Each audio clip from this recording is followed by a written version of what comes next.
Idin Atago ní fata fẹ́ sọ̀rọ̀ ẹ̀ lónìí. Idin Atago. Wọ́n tún máa ń pè ní Idin olóyin. Orúkọ rẹ̀ àkọ́kọ́ gan ni Idin òtúrá. Idin lọ́tún, òtúrá lósìn ni wọ́n ń pè ní Idin Atago. Bẹ́ẹ̀ ni, Idin Atago kẹ́yìn àparò. Ohun ojú wa lójú rí. Ojú wowó, ojú rówó, ojú wọ́mọ, ojú rọ́mọ. Adé afúnníní. Eléyìí tí í ṣọmọ òrìṣà. Abùfáìní.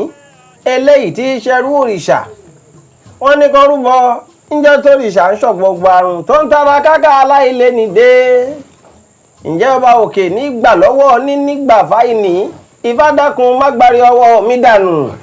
Bẹ́ẹ̀ ni, ṣe rí wọ́n ní kíní ẹ̀. Olóòlù oko òun lo odò. Ṣé tí ọba tó podé tó lòdì sọ̀ níbà? Ìbẹ̀lẹ̀ yẹn ọba. Ìbẹ̀lẹ̀ yẹn ọba.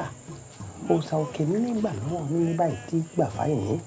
Lọ́ bá fún yàn ní nǹkan tí ò bá mẹ̀tọ́ ẹ̀ ó gbà padà ó gbé fẹ́ lòmíì. Àṣeyọ̀wò elédùn tó máa rè. Ọ̀kàrẹ̀ kábíyèsí. Ọ̀gbọ́dọ̀ lódò bí Ọ̀rúnmìlà ṣe sọ̀tọ́lẹ̀. Òòṣà Ọbàtálá òun ló bí nínú. Àìní wá jẹ́ ẹrú ẹ̀. Ó jẹ́ ẹrú Ọbàtálá. Níní jọmọ. Ìwọ ayá tí wọ́n mọ̀ pé ní tí bàbá bá ní tọmọ ni. Ẹni tó sì lẹ́rú òun ló lẹ́rù, ẹni tó lẹ́rù ló lẹ́rú. Ká má bàa lọ wo náà. Ara òòṣà wàáyá. Wọ́n bá ní kí wọ́n lọ rèé wá ẹyin àparò 16 wá kí wọ́n fi ṣètùtù. Kára ẹni ara òòṣà lè yá. Níní ọmọ ẹ̀ bá ní. Níbo lòun ó ti rí ẹyin àparò 16? Bàbá máa gbogbo bóun lòun kú ni. Gbogbo ogun tí ń bẹ ńlẹ̀ sọ ọmọ kọ́ dájú ọmọ mi. Ṣùgbọ́n àìní wò pé olówó òun ò gbọ́dọ̀ kú. Olówó òun ò gbọ́dọ̀ kú. Ó bá tún tọ babaláwo lọ kí wọ́n jọ ọkàn ní kọ́ kófá. Wọ́n ní kó fa taari àtòbí. Wọ́n ní kó fi kófá. Wọ́n ní kó wá bọ́ sínú igbó. Wọ́n ní yóò ṣalábàpàdé ẹ̀yìn àparò. Lọ́ba mọ́ ìrìn pọ̀ ní bá ń lọ. Nígbà tó yá lọ́ba pàdé ọ̀sán yìí. Ọ̀sán yìí ní àìní ń bọ̀ lọ́dà. Ó ní ara olówó òun ni ọ̀yá. Wọ́n sì ní káwọn lọ rèé wá ẹyin àparò 16 wá. Níbo lòun ti fẹ́ rí? Ìyẹn ò rán sọ lọ́wọ́. Báboyún kan ṣe dé tó ń kọjá lọ́nà ọmọ bá mú un. Kí leléyìí?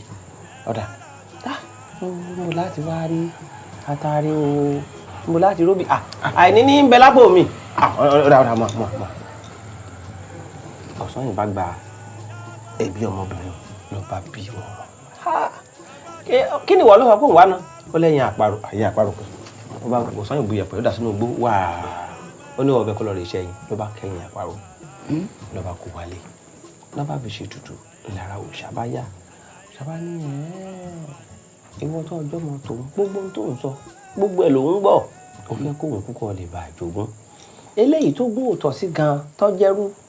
Òun ló lọ rí sáré kiri. ń sìsì ọmọ.